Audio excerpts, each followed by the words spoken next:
ప్రతి క్షణం సమాజం కోసం మీ మిత్ర న్యూస్. పాలమూరు పట్టణానికి జిల్లాకు సింహద్వారం జడ్చర్ల అని చెప్పవచ్చు. ఇక్కడ గత ప్రభుత్వం అంటే గత టీఆర్ఎస్ ప్రభుత్వం ఓడిపోయిన తర్వాత కాంగ్రెస్ ప్రభుత్వం ఈరోజు అధికారంలో ఉంది. ఈ నేపథ్యంలో జడ్చర్ల రాజకీయాలు కూడా వేగంగా మారుతున్నాయి. ఎంతోమంది కౌన్సిలర్లు తర్వాత అధికారులు కూడా ప్రజాప్రతినిధులు కాంగ్రెస్ పార్టీ వైపు ఇటు బీజేపీ పార్టీ వైపు చూస్తున్నారు. ఈ నేపథ్యంలో జడ్చర్ల నియోజకవర్గంలో టీఆర్ఎస్ పార్టీ జెండాను తీసుకొచ్చి ఒక ఫౌండర్గా ఉన్న పాలెం సుదర్శన్ గౌడ్ మన ముందర ఉన్నారు. వారి రాజకీయ భవిష్యత్తు ఏ విధంగా ఉంది, త్వరలో ఏదైనా భవిష్యత్ కార్యాచరణ నిర్ణయించబోతున్నారని తెలుసుకునే ప్రయత్నం చేద్దాము. ప్రస్తుతం మనం జడ్చర్ల పిఎస్సిఎస్ కార్యాలయంలో ఉన్నాము. ఇక్కడ పాలెం సుదర్శన్ గౌడ్ ఉన్నారు అన్నట్టు తెలుసుకునే ప్రయత్నం. అన్నగారు నమస్తే. ఇప్పుడు ప్రస్తుతము కాంగ్రెస్ పార్టీ అధికారంలో ఉంది. ఇటు రాష్ట్రంలో కాంగ్రెస్ పార్టీ ఉంది, అటు సెంట్రల్లో బీజేపీ పార్టీ అధికారంలో ఉంది.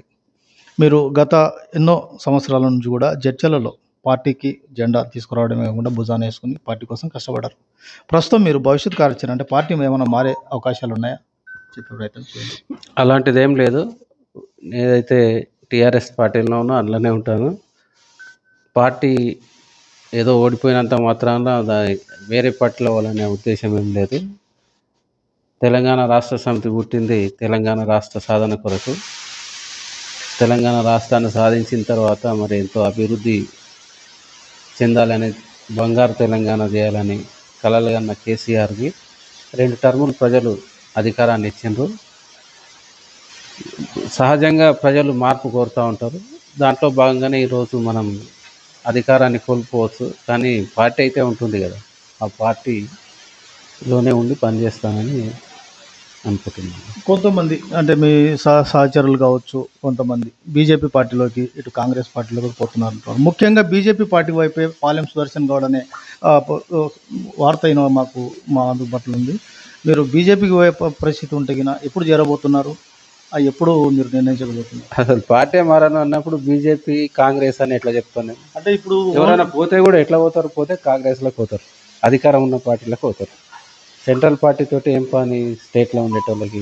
కానీ నేను అట్లా కూడా కాంగ్రెస్లో కూడా వెళ్తలేను, టీఆర్ఎస్లోనే ఉంటాను. టీఆర్ఎస్ పార్టీ కొరకు పనిచేస్తాను. కానీ మీరు చెప్తున్న సబ్జెక్టుని బట్టి మాకు కొంతమంది మీ అభిమానులు కావచ్చు, మీ కార్యకర్తలు కావచ్చు, Palem Sudarshan Goud at a time bomb పేల్చబోతున్నాడు త్వరలో.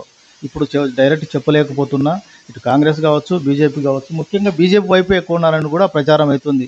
మీరు డైరెక్ట్గా మాకు చెప్పడానికి వెనక ముందు అవుతున్నారా, లేకపోతే దీనికి ఏమైనా సపరేట్ టైం కేటాయించినారా? అలాంటిది ఏం లేదు. నీకు కాదు, ప్రజలందరికీ చెప్తున్నా, ఎలాంటిది ఏం లేదు. ఎందుకు బాంబు పేల్చేది ఏమున్న దానిలో? అది కులం కాదు, గోత్రం కాదు. మారడంలో పెద్ద విశేషం అంటే అట్ ఏ టైం కార్యకర్తలు అందరినీ అట్ ఏ టైం భారీ జన సమీకరణ కావచ్చు, ఏదైనా కావచ్చు అనేది మనకు లేదు అటువంటిది. అంటే మళ్ళీ ఇంకా నేను జన సమీకరణకు ఎందుకు? నేను పార్టీని మారినాడు. ఒకవేళ నేను మారలేదని కాదు, టీఆర్ఎస్లో ఉన్న తెలుగుదేశం నాడు ఫస్ట్ తెలుగుదేశం నుంచి టీఆర్ఎస్కి వచ్చినాడు. నేను తెలుగుదేశం పార్టీ మండల ప్రధాన కార్యదర్శి ఉండి ఒక కీలకమైన పదవిలో ఉండి కూడా నేను తెలుగుదేశం రాజీనామా ఇస్తున్నా, ఇంకో పార్టీలో పోతున్నా అని చెప్పలేదు. టీఆర్ఎస్ జెండా పట్టుకొని వచ్చి టీఆర్ఎస్లో తిరిగిన అంతే. కానీ నేను జన సమీకరణ ఇంకెవరైనా వస్తారా రారా అవన్నీ ఆలోచన లేదు. ఎందుకంటే మనం పని చేయాలనుకున్నప్పుడు ఏ పార్టీలో ఉన్నా చేయవచ్చు. ఇదే పార్టీలో ఉంటేనే చేస్తా అనేది అది అంటే పనికిరాని మాట. అది ఏ పార్టీలో ఉన్నా నీ పార్టీ కొరకు పని చేయి, ప్రజల కొరకు చేయి. ఏ పార్టీలో ఉంటుంది?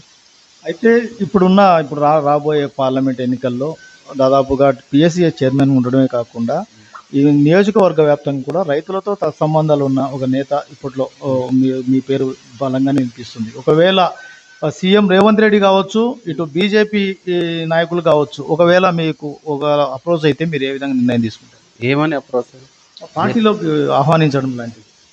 నేను వెళ్ళను అని చెప్తుంటే ఇంకెందుకు అప్రోచ్ అవుతారు? అంటే మీరు డైరెక్ట్ వెళ్ళనంటున్నారు, సంతోషమే. కానీ అటువంటి ఇలా త్వరలో జరగచ్చు అనేది మాకు సమాచారం ఉంది కాబట్టి మిమ్మల్ని ప్రశ్నిస్తాం. మళ్ళీ త్వరలో మీకు ఆల్రెడీ పార్టీల నుంచి సమాచారం వస్తుంది. మాకు ఎవరో చెప్తున్నారు, రాంగ్ చెప్తున్నారని నేను అంటున్నాను. అంటే నా మనసులో లేనిది ఇంకోరు ఎట్లా చెప్తారు అబ్బా? అంటే ఇప్పుడు ఇది రాజకీయం, కుటుంబం కాదు, కులం కాదు, రాజకీయం కాబట్టి మనకంటూ కొంతమంది కార్యకర్తలు అభిమానులు ఉంటారు. అంటే ఏదన్నా ఒకటి 1% బయటకు వెళ్తే ఒక చిన్న సమాచారం, 100% మనకు సమాచారం ఉంటుంది. దాని ప్రకారంగా ఉంది. అయితే మీరు అన్నట్లే సంప్రదింపులు ప్రతి ఒక్కరు అడిగే హక్కు ఉంది. అదే, అడుగుతున్నారు. అదే ఇప్పుడు మీరు అడుగుతున్నారు కదా, మీ లెక్క నన్ను చాలా మంది అడిగారు. అది చాలా మంది అడిగారు పార్టీలకు రా అని. బీజేపీ వాళ్ళు కూడా అడుగుతున్నారు, కాంగ్రెస్ వాళ్ళు కూడా అడుగుతున్నారు. సందర్భం అంటే ఇప్పుడు ఎలక్షన్ ఉంది కనుక అడుగుతున్నారు. ఆ సందర్భంలో మేము మాకు ఎవరైతే క్యాండిడేట్ టీఆర్ఎస్ నుంచి ఉంటుందో వాళ్ళకే మేము సపోర్ట్ చేయాలనుకుంటున్నాం.